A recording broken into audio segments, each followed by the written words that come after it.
మీకెవరైనా గుర్తుందా ఆవిడ ఎక్కడుంది? మేము బీసీ చట్టం చేసినప్పుడు రాష్ట్రంలో బిల్లులు చేసినప్పుడు ఎక్కడుంది ఆవిడ? ఏమైనా ఐడియా ఉందా మీకు? ఎక్కడుంది ఆవిడ? లిక్కర్ రాణి గారు జైల్లో ఊకలు లెక్క పెడతా కూర్చుంది.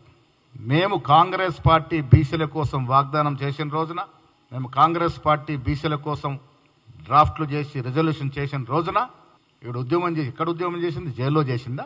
బీసీల కోసం తప్పించి ఉద్యమం చేసింది ఏ జైల్లో చేసిందో నాకు అర్థం అవ్వట్లేదు. ఎక్కడ చేసామా నువ్వు ఉద్యమం?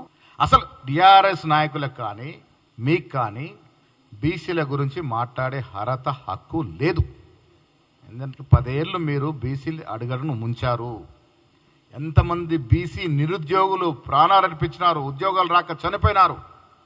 ఆ పాపం, ఆ ఉసురు తెలిగే కదా మీరు అధికారం నుంచి దిగిపోయినారు. ఎన్ని ఉద్యోగాలు ఇచ్చారు మీరు? ఇదే నిరుద్యోగులు అడ్డం పెట్టుకొని ఉద్యోగం చేసి ఇలా నిరుద్యోగులు ప్రాణాలు అర్పించి వారి కుటుంబాలు రోడ్డున పెడితే 10 ఏళ్ళు అధికారంలో ఉండి 50,000 ఉద్యోగాలు ఇలాంటి పరిస్థితి మీకు. మీరు ఉద్యోగాలు ఇస్తే ఎంతమంది బీసీలకి న్యాయం జరిగేది? అది ఇవ్వరు. ఇలా మేము చట్టం చేసి పార్లమెంటుకి పంపినాము, కేంద్రానికి పంపినాము. బీజేపీ నాయకులేమో దీని మీద మాట్లాడరు, దీని మీద స్పందించరు.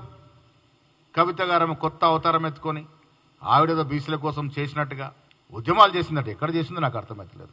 అంటే ఒక మహిళ ఉండి మొత్తం రాష్ట్రంలో 2014 నుంచి 2018 వరకు క్యాబినెట్లో ఒక మహిళ లేకుంటే ఆనాడు మాట్లాడే చాతకాని నువ్వు ఒక సాటి మహిళల గురించి ఎప్పుడన్నా గలమెత్తినవా? ఇవాళ బీసీల గురించి, మహిళల గురించి, ఆమె కొత్త ఆవిడ దుకాణం జాగృతి నడుపుకోవడానికి కోసం ఏదో బీసీల గురించి మాట్లాడదంటే నమ్మే పరిస్థితి రాష్ట్రంలో బీసీలు లేరు. టీఆర్ఎస్ నాయకులు ఏది చెప్పినా, ఇవాళ హరీష్ రావు గారు బాగా మాట్లాడుతారు బనకచర్ల గురించి. ఎస్, ముఖ్యమంత్రి గారు ఛాలెంజ్ చేసినారు, సిద్ధం కండి, అసెంబ్లీలో చర్చ పెట్టుకుందాం.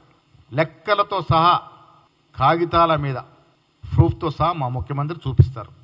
మీకు దమ్ము ధైర్యం లేక ఆనాడు కేసీఆర్, హరీష్ రావు కాదా మన వాటాని హక్కున పెట్టి కాలరాసింది. 2099కి సంతకం పెట్టింది మీరు కాదా? ఆనాడు చంద్రబాబు ముఖ్యమంత్రి ఉంటే చట్టా పట్టాలు వేసుకొని పాత దోస్తాని నెమరేసుకొని ఆంధ్రాకి ఇవ్వాల్సిన హక్కులు ఇస్తామని మాటలు మాట్లాడింది కేసీఆర్ కాదా? ఒక తెలంగాణ ముఖ్యమంత్రిగా ఉండి ఆంధ్రాని సస్యామలం చేస్తామని. జగన్మోహన్ రెడ్డి గారు ముఖ్యమంత్రి ఉన్నప్పుడు రోజా ఇంట్లో వెళ్ళి చేపల పులుసు తిని రాయలసీమ రత్నాలసీమ చేస్తామని చెప్పింది మీరు కాదా? పక్క రాష్ట్రాలు బాగుపడే తప్పులేదు, కానీ మన రాష్ట్ర వాటాకు దెబ్బ తినకుండా చూడాల్సిన బాధ్యతలో ముఖ్యమంత్రి పదవిలో ఉండి మీరు మనకు రావాల్సిన నీటి వాటా విషయంలో మీరు కాంప్రమైజ్ అయ్యారు కాబట్టే మనకు నష్టం జరిగింది. కాంగ్రెస్ పార్టీ అధికారంలోకి వచ్చిన తర్వాత బనకచర్ల విషయంలో పలుమార్లు ఉత్తరాలు రాసినట్టు ఘనత ఉత్తమ్ కుమార్ రెడ్డిది. ముఖ్యమంత్రిగా రేవంత్ రెడ్డి గారు ఏ ఒక్క నీటి బొట్టు కూడా వదలమని పట్టుదలతో కేంద్రం మీద ఒత్తిడి తెస్తేనే ఇవాళ పనులు ఆగినాయి.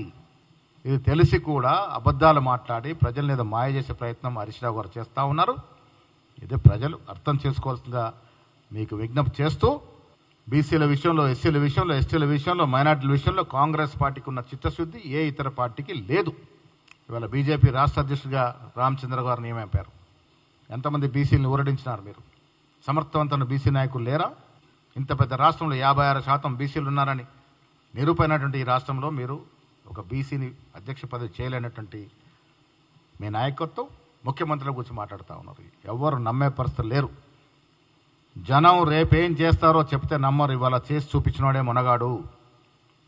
ఇలా మేము డిప్యూటీ స్పీకర్ దళితుడికి ఇచ్చాం, డిప్యూటీ సీఎం స్పీకర్ పదవి దళితుడికి ఇచ్చాం, పీసీసీ పదవి బీసీకి ఇచ్చాం, 5కి అవకాశాలు ఇచ్చాం, ఎస్సీల్లో 3కి బీసీల్లో ఇచ్చాం, ట్రైబ్స్లో ఇచ్చాం, మైనార్టీకి ఇవ్వబోతా ఉన్నాం. పరిపూర్ణమైనటువంటి సామాజిక న్యాయం, సోషల్ ఇంజనీరింగ్ కాంగ్రెస్ పార్టీ వల్లే సాధ్యమవుతుంది. అఖిల భారత అధ్యక్షుడు ఎవరు? మాకు నాయకత్వం వహిస్తుంది ఎవరు? ఇవన్నీ కూడా సజావుగా సమన్వయం చేసే పార్టీ కాంగ్రెస్ పార్టీ. ఆ సమన్వయంలో భాగంగానే రేపు లాల్బాగ్ స్టేడియంలో తలపెట్టిన దాదాపు 40-45 వేల డెలిగేట్స్ మీటింగ్లో మా ఆది నాయకుడు ప్రసంగిస్తారు. ఈ దేశంలో కాంగ్రెస్ పార్టీ సమన్వయం ఎలా చేస్తుందో, ఏ రకంగా మేము ముందుకు తీసుకెళ్తా ఉన్నామో రేపు సమావేశంలో అన్ని విషయాలుగా మాట్లాడుకుంటాం.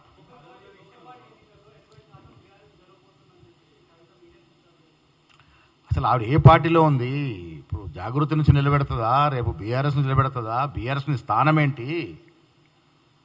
తెలంగాణ భవన్ ముఖం చాటేసిన నువ్వు బీఆర్ఎస్ గురించి మాట్లాడితే ఎట్లా? మీ వాటాలు తెగినాయా? అసలు మీ వాటాల పంపకాలు జరిగినాయా? స్థానిక సంస్థల బీఆర్ఎస్ అసలు ఎక్కడ ఉంది వారికి అవకాశము? ఏం చేశారో నాయకులు ఓటేస్తారు? 9 రోజులు 9,000 కోట్లు రైతు ఖాతాలో జమ చేసిన ఘనత కాంగ్రెస్ పార్టీది. ఎప్పుడిది?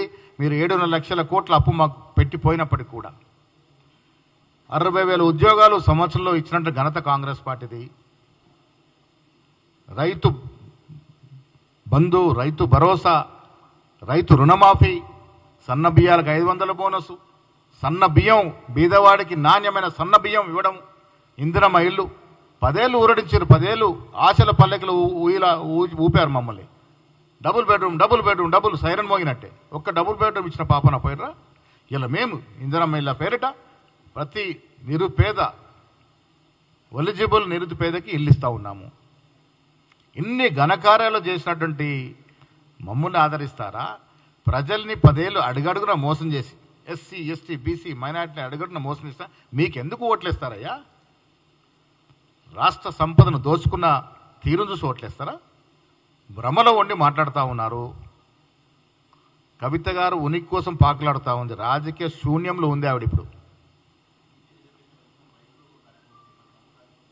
అసలు వారికి ఏ అర్హత లేదు. నేను ప్రతిదానికి ఒకటే ప్రశ్న కవిత గారికి, మీరు రైలు రోకో చేయండి, విమానం రోకో చేయండి, సముద్రంకి వెళ్ళి పడవల రోకో చేయండి, ఇవన్నీ చేసే ముందు ఒకే ఒక్క ప్రశ్నకు జవాబు చెప్పాలి. 10 ఏళ్ళు మీరే వెలగబెట్టారు బీసీలకి? 10 ఏళ్ళు మీరు ఏ బీసీకి ఏం వెలగబెట్టారు? 10 ఏళ్ళు ఏ మహిళకి సాధికారతకి ఇచ్చారు?